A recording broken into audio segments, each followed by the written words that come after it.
어느 교회 학교에서 선생님이 유치부 어린이들에게 공과 공부를 가리키는데 그날 제목이 하늘나라 가는 길이었답니다. 선생님이 아이들에게 이렇게 말했어요. 여러분, 내가 만일 아까 찬양할 때 집도 팔고 논도 팔고 그랬는데 여러분, 내가 만일 집을 팔아서 몽땅 교회에 헌금하면 천국 갈 수 있지?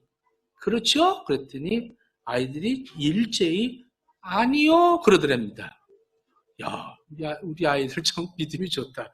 여러분, 그러면 내가 매일 교회 와서 청소하고 유리창 닦고 그러면 천국 갈 수 있죠? 그랬더니 이번에도 애들이 아니요 그러더라는 거예요. 그러면 내가 어떻게 해야 천국 갈 수 있죠? 이렇게 물어봤어요. 그랬더니 어린아이가 하나 딱 일어나더니 죽어야 가지요 그러더래요. 죽어야 가지요 그러더래요. 고통은 죽을 때까지 계속돼요. 고통이 끝나는 것이 인생의 마지막 죽음의 고통을 지나서 우리는 고통을 졸업하게 되는 것입니다. 평상시에는 드러나지 않지만 이 고통을 통해서 그 사람의 어떤 그 인간성이라든가 그 사람의 신앙생활이라든가 그 사람의 성격, 성품, 또 그 사람의 어떤 관계성, 사회성 이런 그 대처 능력들이 그 고통을 통해서 드러나게 됩니다. 믿음이 어떤가? 저 사람의 소망은 어떤가? 저 사람은 사랑의 그 능력은 어떤가?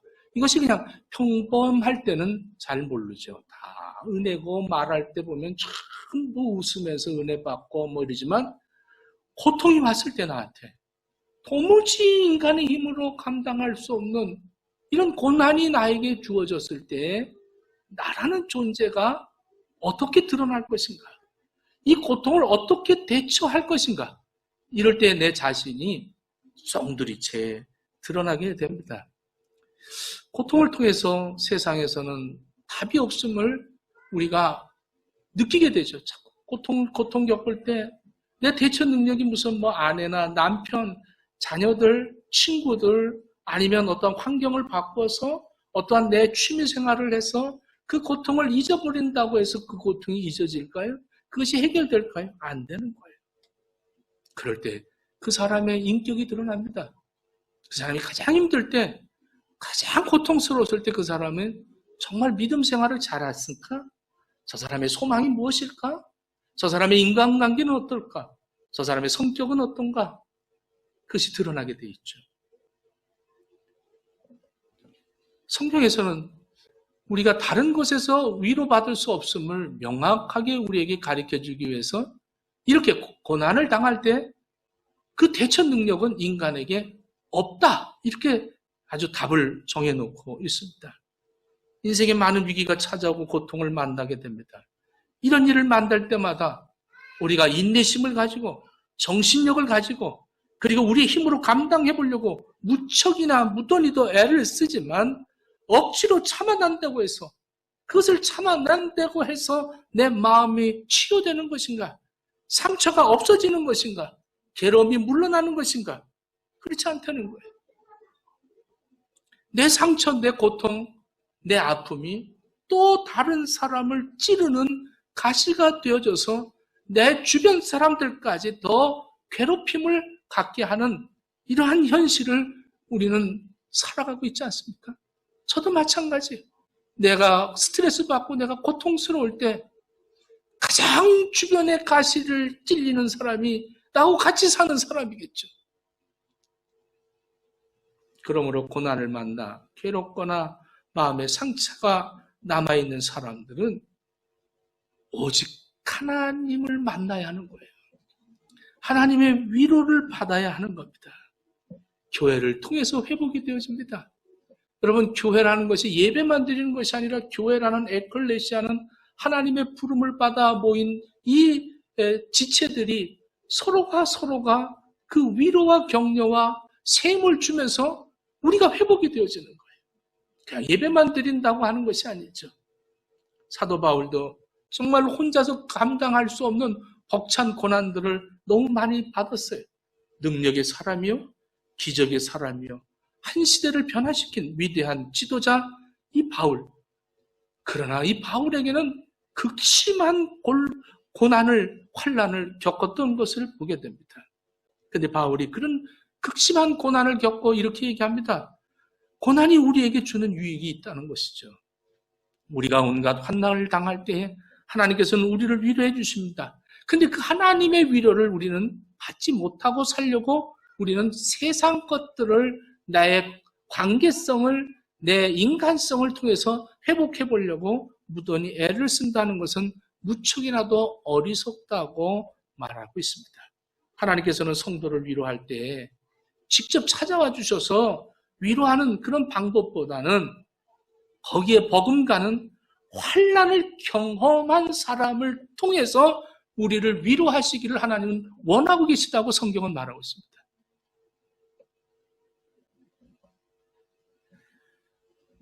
이 성경에 오늘 본문에 이 환난이라는 것을 헬라어로 드립시스라고 합니다. 드립시스라고 하는데 이 고대 사회에 죄인의 자백을 듣게 하기 위해서 눕혀놓고 이 가슴에 무거운 것을 이제 올려놓습니다. 조금 더 말해라, 조금 더 말해라. 아주 이 고문을 당하는 거죠. 이것을 이제 드립시스라 이렇게 말합니다. 육체적인, 정신적, 아주 무섭게 짓누르는 그러한 것을 고통이다. 이것을 들립시스라 이렇게 말합니다. 고통의 정도가 다른 사람은 알 수가 없습니다. 철저하게 당하는 나만 알 수 있어요. 얼마큼 눌리고 있는가. 이 고통에서 위로받기 위해 우리는 여러 가지 방법을 갖지 않습니까? 이겨보려고 친구들과 어울리죠. 아, 나 오늘 괴로워 죽겠어. 한잔 해. 아, 나 괴로워 죽겠어. 낚시하러 가자. 아, 나 괴로워 죽겠어. 뭐 하자. 이러고 자꾸 친구를 만나고.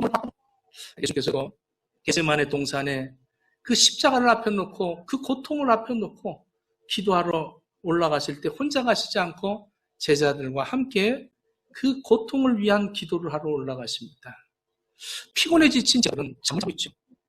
참 예수님의 그 고통을 알아주지 않고 잠자는 사람들 참 마음이 좀 섭섭했을 것 같습니다.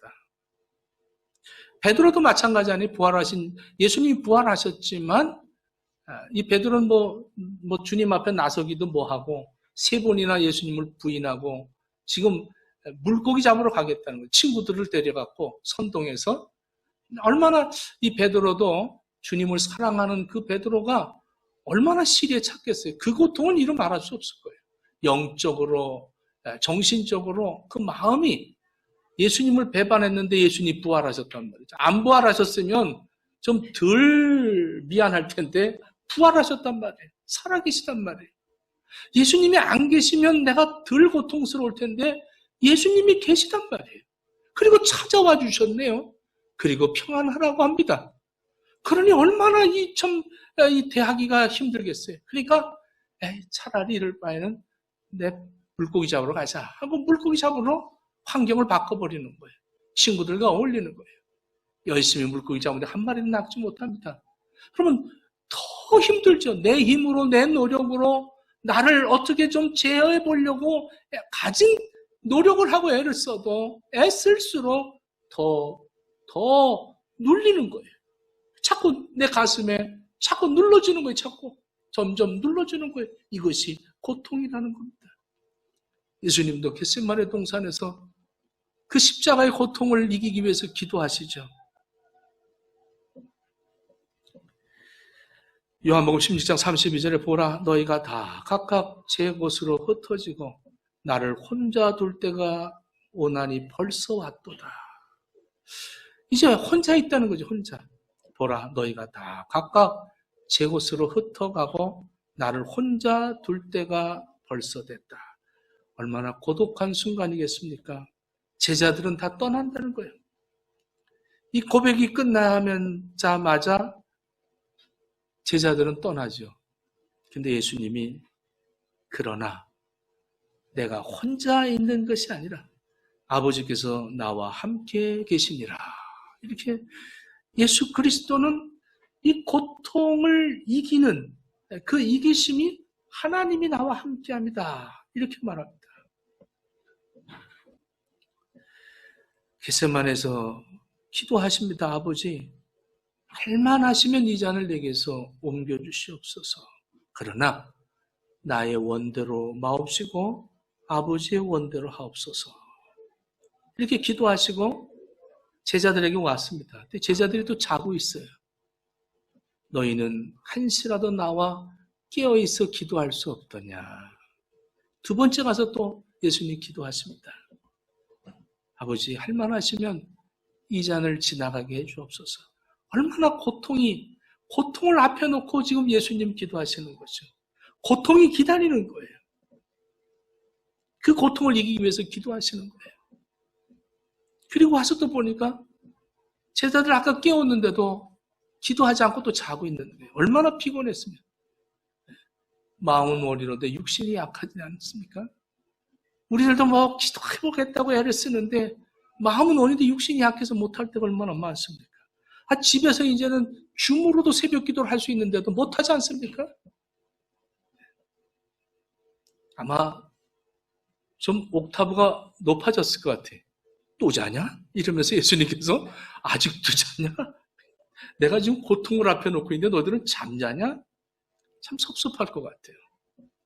그렇게 설교 준비를 해놓고 새벽에 줌을 틀어놓고 또 전화도 하고 그런데 안 들어오잖아요? 그러면 좀 옥타브가 높아지지 않겠어요, 저도? 이걸 전화로 더 깨울까? 이러면서 지금 지금 누구라고 얘기는 안 하겠지만 웃는 거죠. 지금 새벽에 매일 깨우는데 한 번도 안 들어오는 그 고집. 여러분들 얼마나 예수님 섭섭했겠어요. 그냥 자는 거예요. 또 세 번째 가서 기도하십니다. 세 번째 기도하시고 아버지의 뜻을 발견하게 되죠. 그리고 예수님은 결심을 합니다. 그 고통이 내가 받아야 할 고통이요, 하나님의 뜻을 이루는 것이요, 내가 이 땅에 온 사명이 내가 죽으러 왔다는 것을 알게 됩니다. 이제는 예수님 마음에 평안을 가졌어요. 세 번째 와서 뭐라 그럽니까? 제자들한테 자라. 이제는 끝났다, 자라. 이렇게 얘기합니다. 나 이제 괜찮다. 이제 기도 안 해도 된다. I'm ready. 나는 준비 다 됐다, 이제. 나는 죽을 준비가 다 됐다. 일어나 가자. 십자가에 죽으러 가자. 이럽니다. 여러분, 내가 고난을 당하면 그 고난이 감당이 안 되니까 옆 사람 자꾸 괴롭히지 않습니까? 근데 내가 평안해 보십시오.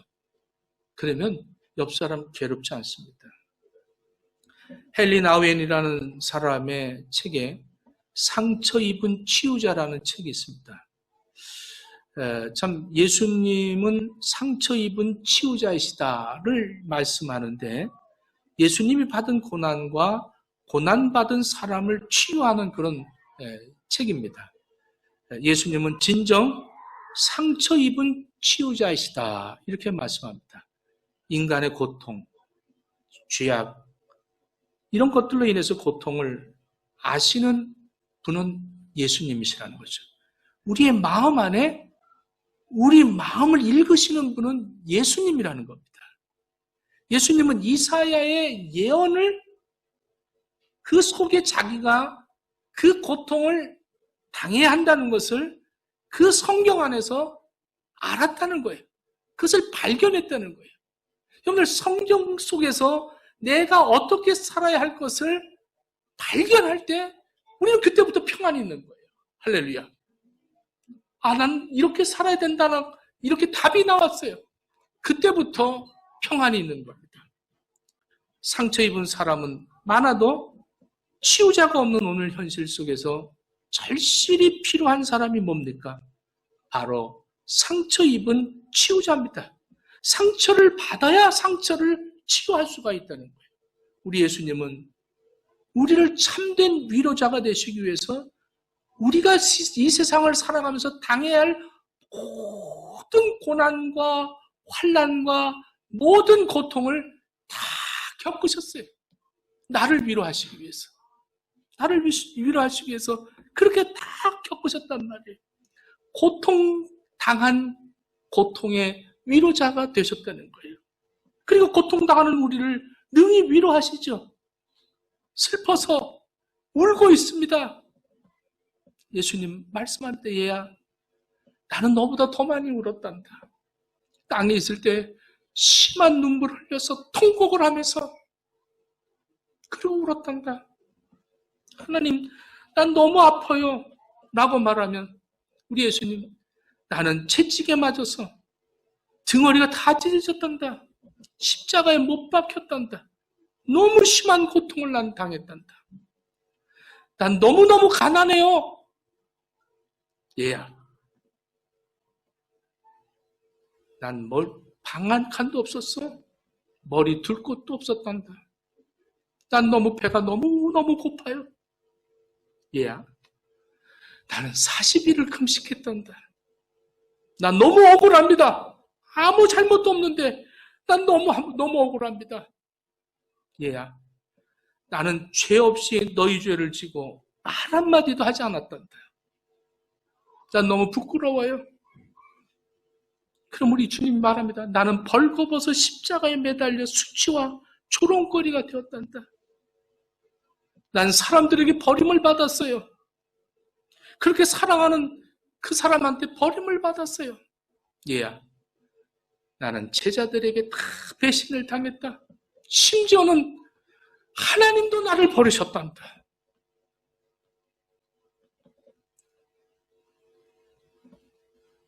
이게 바로 예수님의 위로 아니에요? 우리에게. 조금 버림받았다고 고통스러워하고 괴로워하고 그러면서 우리는 고통으로 느끼고 살아가는데 우리 주님한테 말씀을 고백을 할 때에 우리 주님의 이 음성이 여러분들에게 들려지기를 축원합니다. 아픔과 슬픔과 괴로움과 연민과 갈등과 섭섭함, 우라가 나고 우울함을 털어놓아야 합니다. 예수님은 우리의 약하고 아픈 상처를 그대로 있는 그대로 다 받아주세요. 우리 역시 예수님의 모습을 본받아서 우리 주변에 상처받은 사람들에게 그 모습을 그대로 받아주어야 합니다. 독일의 철학자의 시인 괴테가 이런 말을 했어요. 눈물 젖은 빵을 먹어보지 못한 사람은 인생의 참다운 의미를 모른다. 여러분, 눈물 젖은 빵을 먹어보셨습니까? 가난의 빵, 고통의 빵, 이 빵을 먹어보셨습니까?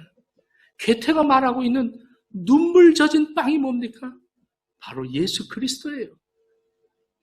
예수 그리스도 말씀이 육신을 가지고 이 땅에 오신 예수 그리스도. 내가 너희를 위한 떡이다 받아 먹어라. 말씀이 떡입니다. 예수님은 우리의 떡이 되셔서 우리가 성찬을 하는 거 아닙니까? 눈물이 젖은 그 떡을 먹어보지 않은 사람과 어떻게 인생을 논할 수 있겠느냐? 예수님을 받아보지 않는, 하나님의 말씀을 받지 않은 사람들과 무슨 이야기를 나눌 수 있겠느냐? 슬픈 밤을 한 번이라도 심상에서 울어보지 못했다면 무슨 얘기를 할 수 있겠어요? 배가 줄여서 굶으면서 살아봤던 그런 사람이 아니면 누가 그 사람하고 의미를 있는 이야기를 해볼 수 있겠습니까? 위로라는 게 뭐예요? 파라클레세오스라고 하는데 격려한다, 권면한다, 간청한다, 위안한다. 이것이 바로 위로라는 겁니다.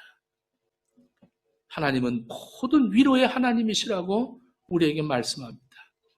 이사야서 40장 1절에 너희 하나님이 이르시되 너희는 위로하라 내 백성을 위로하라 말씀합니다. 이사야서 66장 13절에 어머니가 자식을 위로함같이 내가 너희를 위로할 것인즉 너희가 예루살렘에서 위로를 받으리라 이렇게 말합니다. 여러분, 교회에서 위로를 받는다는 거예요. 여러분, 같은 형제 자매들이 서로가 위로하면서 산다는 거예요. 우리 하나님은 우리를 위로해 주십니다. 우리는 예루살렘에서 위로를 받는다고 했습니다. 예수님이 느껴지는 거예요. 예수님의 손길을, 그 터치를 느끼면서 사는 거예요. 빅토리아 여왕 때 왕의 총애를 받는 신하의 아내가 자식을 기다리다가 아기를 유산해버리고 말았어요. 아내는 너무 삶의 의욕을 상실하고 죽으려고, 기회만 있으면 죽으려고 합니다. 이 소식을 듣은 여왕이 친히 그 여자를 찾아 방문합니다. 근데 놀랍게도 그 여왕이 방문하고 난 후부터 이 여인이 회복이 되었어요. 이 여인에게 많은 사람들이 물어봅니다. 여왕이 와서 뭐라고 그랬어요? 이러고 물어봅니다. 예, 여왕은 제 손을 꼭 잡고 한마디 말을 하셨어요. 당신의 마음이 어떤지 내가 알아요. 그렇게 말했다는 거예요.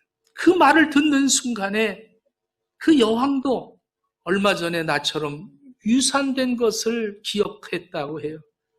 그 여왕도 위산을 해봤던 경험이 있기 때문에 그 아픔을, 그 고통을 겪었기 때문에 그 유산당한 그 여자를 가서 당신의 마음을 내가 압니다.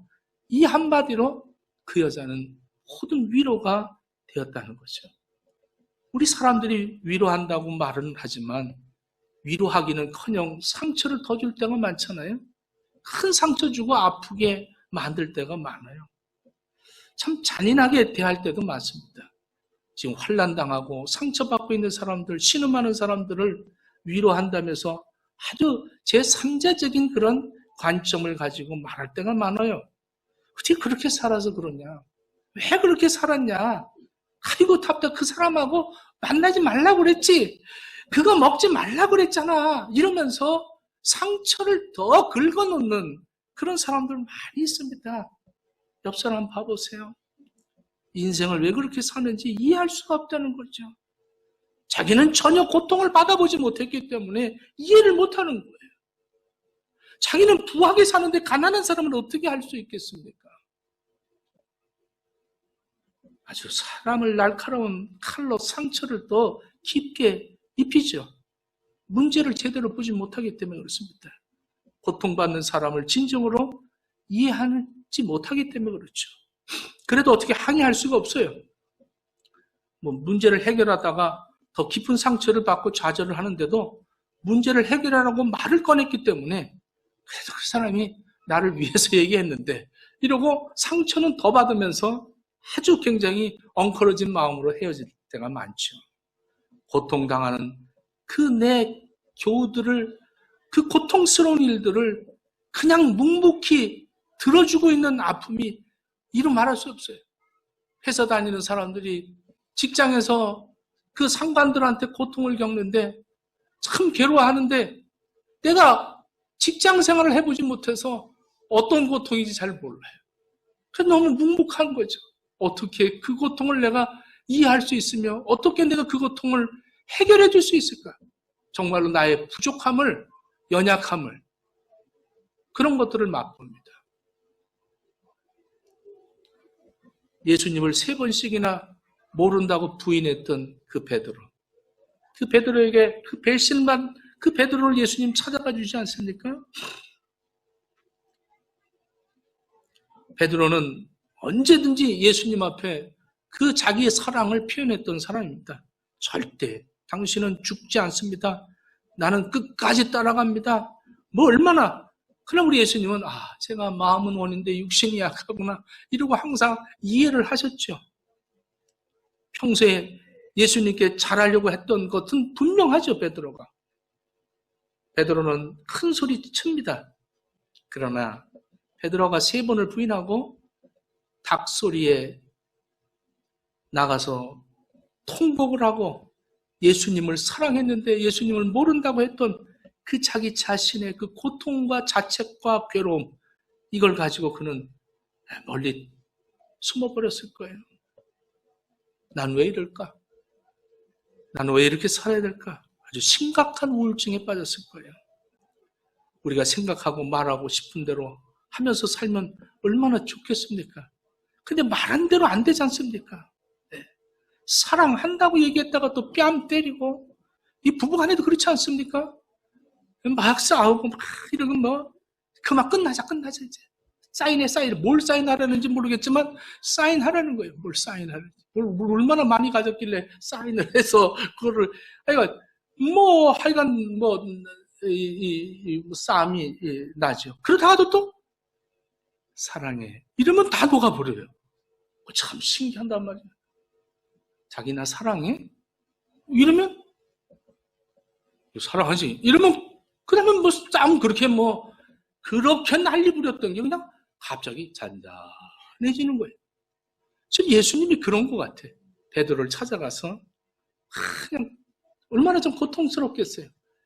얼마나 참 예수님 피해서 지금 도망을 갔는데 다시 찾아갑니다. 그리고 그 베드로에게 얘기합니다. 너 그래도 아직 나 사랑하냐? 여기에 그냥 번쩍 눈 뜨지 않습니까? 베드로가. 주님, 내가 주님 사랑하는 거 알지 않습니까? 주님 사랑하는 거 알고 있잖아요. 3번이나 물어봐요. 베드로에게. 너 나 사랑하냐? 그러면 이 베드로가 회복되게 하기 위해서 이 베드로가 상처받은 그 3번 부인한 그 상처를 회복시킬 만한 그 기회를 주는 거 아니겠어요? 너 나 정말 사랑하냐? 너 나 사랑하냐? 주님을 사랑하는 것을 어떻게 내가 내 입으로 말하겠어요? 주님 사랑해요. 이렇게 얘기하기가 너무 이젠 부끄러워요. 주님이 아시죠?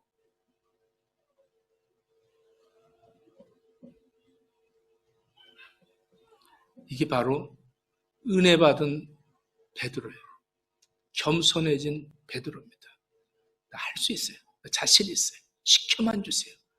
이러던 베드로가 이제 말 못하는 거예요. 내가 주님, 내가 모든 사람이 버릴지라도 나는 주님과 함께 죽고 살겠습니다. 이렇게 자신만만하게 항상 나서던 베드로가 이제는 주님이 아시지 않습니까? 나의 약함을 아시지 않습니까? 나의 배신한 것을 아시지 않습니까?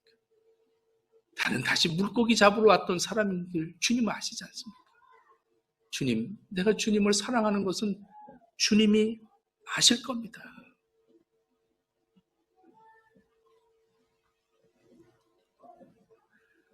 하나님께서 나에 대한 믿음의 상태를 보시는데 그것이 공포, 그게 아니에요.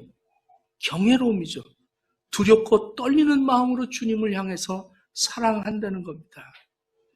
실수한 만큼 회복시키시고 그 베드로에게 다시 기회를 줍니다. 예수님은 베드로에게 너 능력이 얼마나 되냐? 너가 얼마나 완벽하냐? 이거 질문하지 않습니다. 내가 얼마나 실수를 많이 했느냐? 내가 얼마나 많이 배신했느냐? 책망하지도 않았습니다. 너 나 사랑하냐? 너 나 사랑하냐? 이 한마디가 베드로에게는 어마어마한 위로가 된 거죠. 아무리 싸워도 또 사랑하니? 이러면 이 세상에 전부 사랑을 그렇게 추구하지 않습니까? 사랑해요. 여러분들 한번 옆 사람한테 한번 사랑해요 한번 해보십시오. 이거 못하는 사람들은 쑥스러운 거예요. 그냥 아시지요?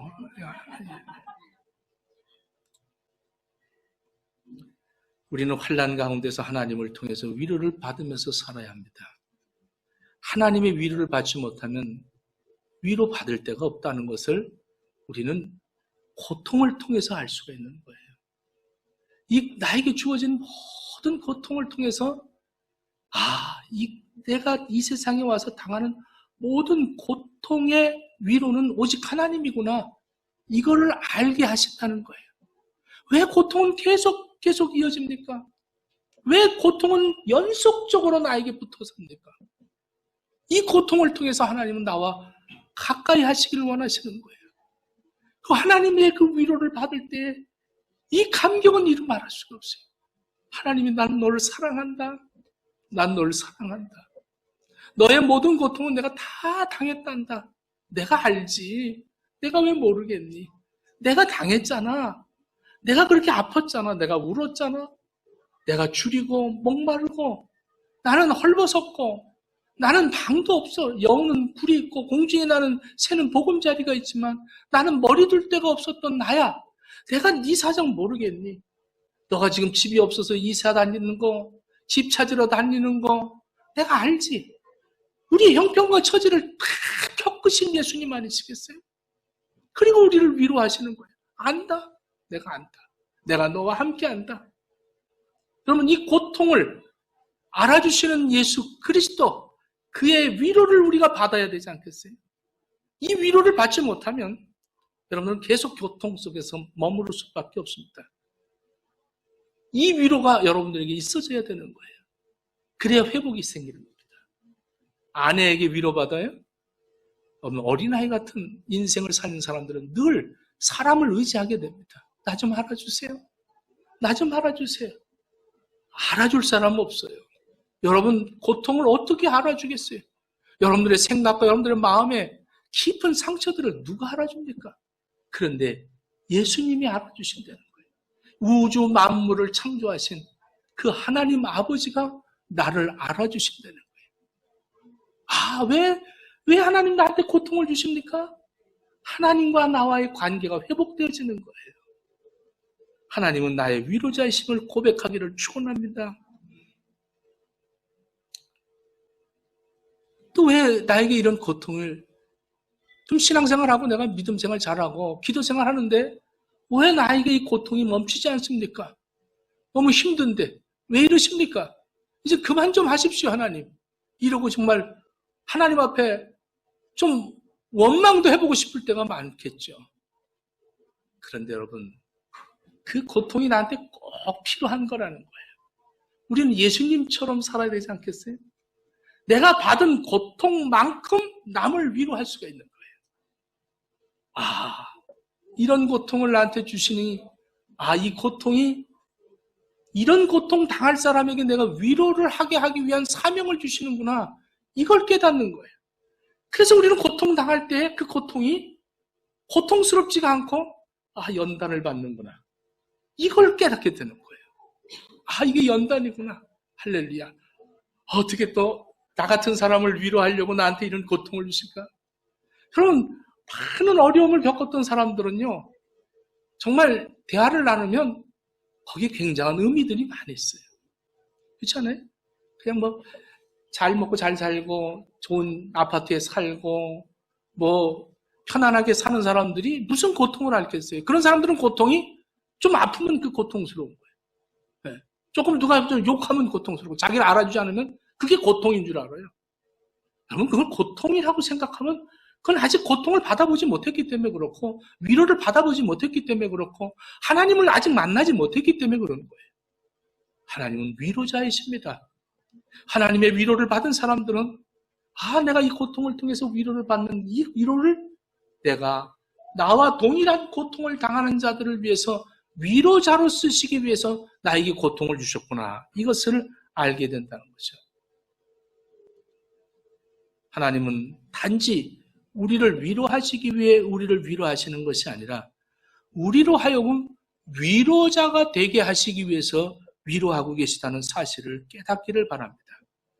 이사야서 40장 1절에 너희 하나님이 가라사대 너희는 위로하라 내 백성을 위로하라 이렇게 말씀합니다.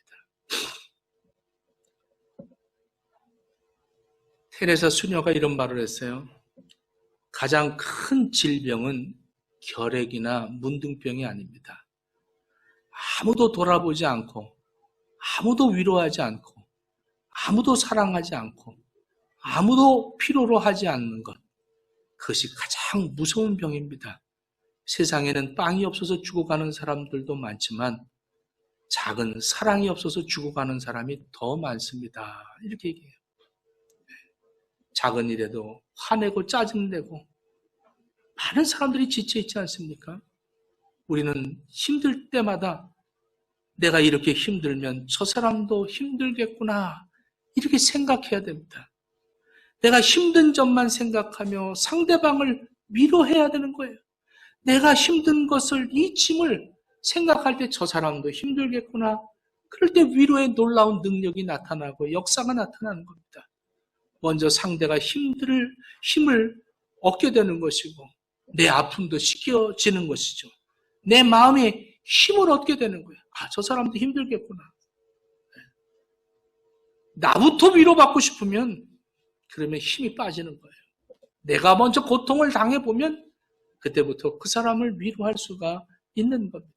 예수님은 우리의 아픔을 예수님의 아픔으로 사셨어요. 우리를 위로하기 위해서 대신 아픔을 당하셨어요. 갈 길 몰라 방황하는 우리를 위해 희망의 길이 되셨고 지쳐서 쓰러지는 우리를 위해서 진리의 빛이 되어주셨습니다. 사망의 늪에 빠지는 우리를 위해서 영원한 생명이 되어주셨습니다. 예수님을 만나는 자마다 위로를 받고 힘을 얻는 거예요. 십자가의 복음의 능력이 바로 이런 것입니다. 우리도 서로 위로할 수 있게 되는 것이 바로 예수님의 마음을 품어야 예수님의 십자가의 그 보혈의 능력을 얻게 된다는 사실입니다. 위로는 힘입니다. 위로는 눈물을 진주로 바꿔놓는 힘이 되는 거예요. 아픔을 정금의 인생으로 바꾸는 힘이 되는 거예요. 죽음을 생명으로 바꾸는 힘이 되는 거예요. 멸망을 소망으로 바꾸는 겁니다. 한마디로 말해서 위로의 능력이 나타나는 거예요. 기적이 나타나는 겁니다. 상대방의 아픔을 알아주는 말 한마디에 그 사람의 인생이 완전히 바뀌는 거예요. 사랑의 한마디에 능력이 나타나지 않습니까? 고통을 해결하는 것은 고통의 뜻을 아는 것입니다. 그러면 한두 번 위로해서 그 다음에 고통이 멈추는 게 아니지 않습니까? 얼마나 저도 이렇게 건강하고 항상 웃고 그러니까 목사님은 고통이 없을 것이다. 천만의 만만의 콩떡입니다.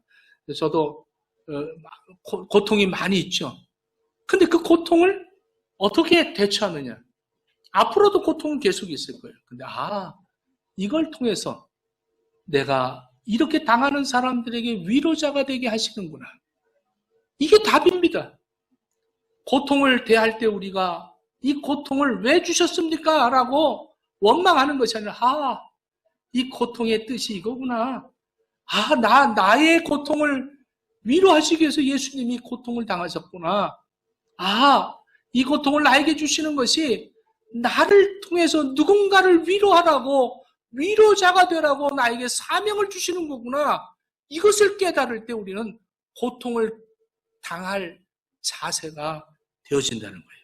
위로의 사명자가 된다는 거예요. 그리고 내가 혼자가 아니라 나는 공동체 속에 하나의 그 지체라는 것을 깨닫게 되죠. 여호와께서 자기 백성의 상처를 싸매시며 그들의 맞은 자리를 고치시는 날에는 달빛은 햇빛 같겠고 햇빛은 7배가 되어 7날의 빛과 같으리라. 이사야서 30장 26절 말씀입니다. 여러분, 내가 나의 고통을 싸매시고 나를 치료받을 때에 그때의 나의 삶이 달이 햇빛 같겠다는 거예요. 달이. 그때부터 내가 회복이 되어지는 거예요. 하나님이 나를 이렇게 알아주시는구나. 내 모든 것을 알아주시고 나를 위로하시는구나. 이 하나님의 위로를 받게 되면 내가 달이 햇빛 같고 해는 7배같이 빛을 난다는 거예요. 이제는 고통을 딱 오면 왔구나. 여러분 예수님 보십시오. 기도하고 난 다음에 하나님 뜻을 알고 나니까 가자. 난 이제 준비됐다. 죽으러 가자는 거예요. 십자가. 그 십자가 짊어지면서 우리 예수님께서는 해같이 빛났어요. 여러분들은 어떠십니까? 또 집에 들어가면 신랑하고 또 싸워야 되고 또 집에 들어가면 바가지 박박 긁게 되고 모든 것이 얼마나 고통이 많아요. 이 고통 많은 시대 속에서 그 고통을 갖다가 무슨 폭력으로 해결해 보려고 동상을 무너뜨리고 역사를 바꿔보려고 한들 그 고통이 없어지겠습니까? 정말로 나를 알아주시는 하나님을 만나십시오. 내가 너를 위해서 내가 이렇게 고통을 겪었단다. 너를 살리기 위해서 내가 이렇게 죽었단다. 너를 구원하기 위해서 내가 이 땅에 왔단다. 너를 위해서 나는 다 버렸다. 난 널 사랑한다. 너 나 사랑하냐?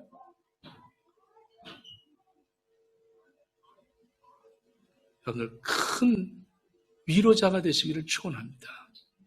여러분들이 앞으로 겪을 고통과 고난은 나를 쓰시고자 하는 하나님의 뜻이 있다면, 예수님이 세상을 구원하시기 위해서 십자가를 지시는 뜻을 아시고 그 뜻에 순종하며 그 고통을 당하신 것처럼 우리도 고통을 당하는 것이 오히려 위로자의 삶의 사명을 얻는 것 아니겠습니까? 우리 서로가 위로하는 위로자가 되기를 예수님 이름으로 축원합니다. 고통을 고통으로 느끼지 마시고 고통이 나의 연단이라는 것을 깨닫고 감사하며 감격하며 하나님 앞에 인정받는다는 것을 깨달아 여러분들이 위로자로 쓰임받는 우리 행복의 식구들 다 되시기를 예수님 이름으로 축원합니다. 기도하겠습니다. 하나님, 또 다른 고통이 엄습해 옵니다. 이번에는 또 이런 고통을 주시는군요. 이런 고통 당하는 사람이 있나 보군요. 이 고통 당하는 사람을 언젠가 만나게 해주시고 그 고통 당하는 사람에게 내가 위로자가 되게 하시는군요.